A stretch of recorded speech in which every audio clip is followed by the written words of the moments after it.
So I want to compare the iPhone 15 Pro, the Galaxy S23, and a Google Pixel 8. I think these are very great phones.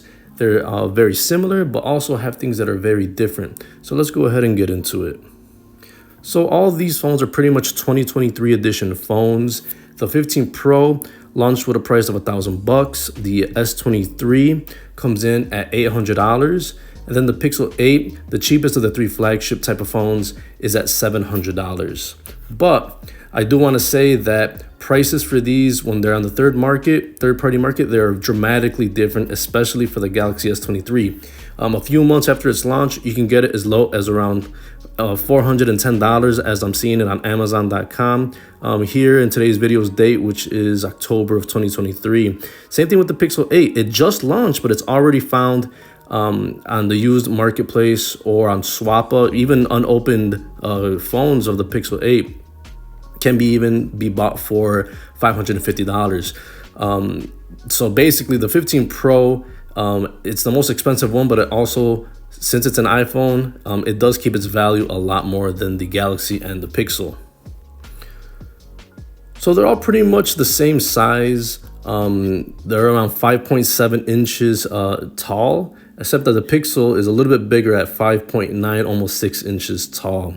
Weight-wise, the iPhone is 6.6 ounces, the Samsung more lightweight, 5.9 ounces, and the Pixel is the same weight as the iPhone at 6.6 ounces.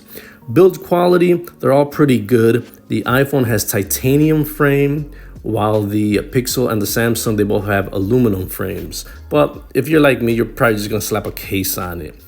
For the SIM connectivity, the iPhone is eSIM only in the United States, while the Samsung and the Pixel both have eSIM and a physical nano SIM card slot. For the dust and water resistance, they're all IP68, but the iPhone is dust and water resistant up to 6 meters. While the Samsung and the Pixel are lower at 1.5 meters. Displays, very, very nice displays on all three of these. 120 hertz on all three of these. The iPhone is the brightest one, tied with the Google Pixel at 2000 nits, while the Galaxy S23 is 1750. Same size pretty much on all these, 6.1 inches for the iPhone and the Samsung, 6.2 inches on the Google Pixel, but it has the thickest bezels. And they're all similar in the PPI resolution, 461 for the iPhone, 425 Samsung, 428 for the Pixel, and all three of these devices have always on display. Software-wise, they're all supporting the newest edition of its platform, iOS 17 on the iPhone. The Samsung has Android 13, but it will probably soon catch up to Android 14, and it also has Samsung One UI 5.1 on it. The Pixel just upgraded to Android 14. For the chipset, iPhone has the A17 Pro, Samsung Snapdragon 8 Gen 2, and the Pixel has its own Google Tensor G3. For storage, all three of these phones are rocking 128 gigs, and for RAM, they're all rocking 8 gigs of RAM. So that's very, very similar, pretty much the exact same. So they're all tied right there.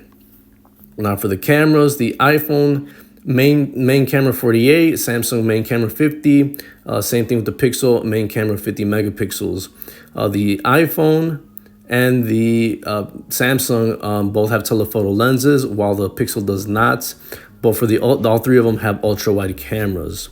All three of these shoot in 4K, but the Samsung shoots a little bit higher at 8K, which I don't think a lot of people are going to use. So very similar with the main camera. For the selfie camera, all three of these shoot in 4K. None of these phones come with a headphone jack. Bluetooth, they're all rocking 5.3. They're all rocking NFC for payments. For charging, all three of these devices are USB Type-C, and that includes the iPhone, which finally went away from Lightning to USB Type-C. For unlocking, the iPhone uses Face ID. The Samsung uses ultrasonic fingerprint under the display. And the Pixel has under the display fingerprint reader, but with an optical display. Let's see, for the battery, all these are rocking all different sizes of battery. The iPhone is at the smallest one at 3274. The Samsung is 3900. The Pixel has 4575, but they're all pretty much going to give you all day battery life. They all have wireless charging. The iPhone introduces reverse wire charging. The Pixel and the Samsung both have reverse wireless charging as well. So the main reason that I wanted to compare these devices is because of the size. Now, iPhone 15 has the regular iPhone 15, the 15 Plus, and then you have the 15 Pro and then the 15 Pro Max. I wanted to pick the 15 Pro because it is the smaller size from the Pros, and it's pretty much your best phone that you could get without going up in size. The S23, same thing. It is the best phone you could get without going into the bigger size. And same thing with the Pixel 8. I do not want to compare big size premium phones with smaller size premium phones. So I think this is the closest comparison. And especially since the iPhone 15 Pro, it's kind of the price difference between the 15 and the 15 Pro is not that much. And there's a premium you pay for getting an unlocked version of the regular 15. So might as well step up your game and get the 15 Pro. So each of these devices is going to be pretty much good for 99% of people out there, except there's a few things that do stick out from each of these devices that make them a little bit different. And I think the biggest one is going to be the price. The 15 Pro is going to be the most expensive one and hold its most value. The S23, you're getting a lot of value a few months after its release, pretty much at half price. And the Pixel 8 is dropping fast. That's the one that's going to give you the least resale value of the bunch. Trade-in values, Pixels are always lower even than Samsung's. So one thing that stands apart on the iPhone 15 Pro is obviously that it's an iPhone, it's the ecosystem, but also there's some certain changes that really stick out that make this phone unique in a sense. And that's going to be the action button on the side is pretty much, they're replacing the ringer switch to a actual button that's customizable. And they have a USB Type-C charger as well. But that actually makes it more similar to Android phones because the Galaxies have the same, Android phones, they still have the same shortcut method as the action button. And the USB Type-C has been around pretty much forever. So iPhone is pretty much getting more in line with Android features this year. Other than that, there's not much other differences. I mean, the iPhone 15 Pro, it continues to the second generation where they have the pill cutout of the dynamic island. The Samsung and the Pixel both have like pretty much all the newer Android phones has just a little tiny cutout for the camera. It looks a lot more cleaner. I think the dynamic island is just not that useful for the most part. It doesn't serve any real extra purpose or practical reasons to have it for the end user.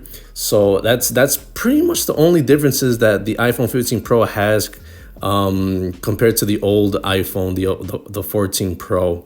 So the Samsung and the Pixel, the things that stick out on those are, they're just more powerful devices. They don't differ too much from the previous devices, but I think the Galaxy S23, Samsung's UI is definitely the better of the two Android devices that we have right here.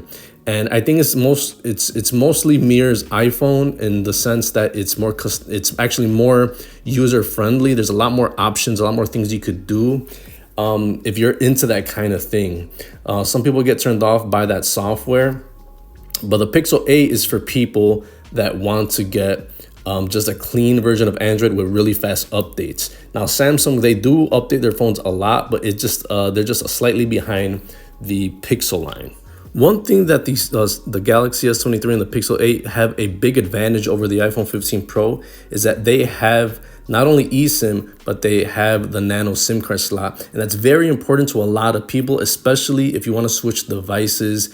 It's just an obvious win for it win an advantage of having a Galaxy or a Pixel, because iPhones are pretty much they don't have a physical SIM card slot anymore, and it makes it very difficult if you want to switch devices or if you want to switch companies for that matter, because not every company makes it easy to swap eSIMs. Now, the Galaxy S23 does have a really great camera, but I think if you really wanted a great camera of all three of these devices, it's kind of surprising, but I want to give it to the Pixel 8 in certain regards, because, man, the camera is just so good. They use AI intelligence. They use the phone's processors to really capture great pictures after you take them.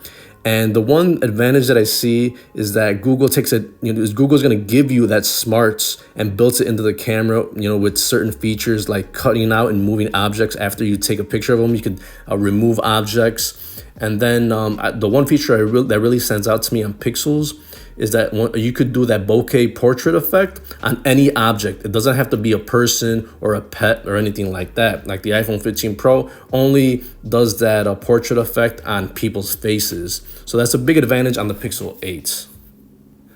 A positive of the Galaxy S23 that stands out from both of these devices is that it has DeX built in, and basically you connect your phone to a monitor and you have a desktop-like experience.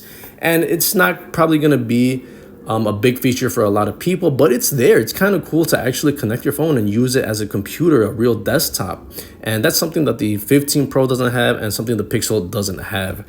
I honestly do not really think the Pixel 8 has enough features that make it an experience to get away from the iPhone. I think if you want to get and switch to Android, or why you stay on Android, is just the amount of things that you could change and customize. And I think Samsung has really taken the lead and improved upon over the years to give you the right amount of customizations and lets you change a lot of things, but it kind of keeps it in order. I sense that Samsung has finally kept things in order, kind of like iPhone. Like there's a lot of the devices, mid-range and the higher end, and also even in the lower end, it's very consistent now. Now, pretty much all these phones are going to get updated. The software actually feels exactly the same.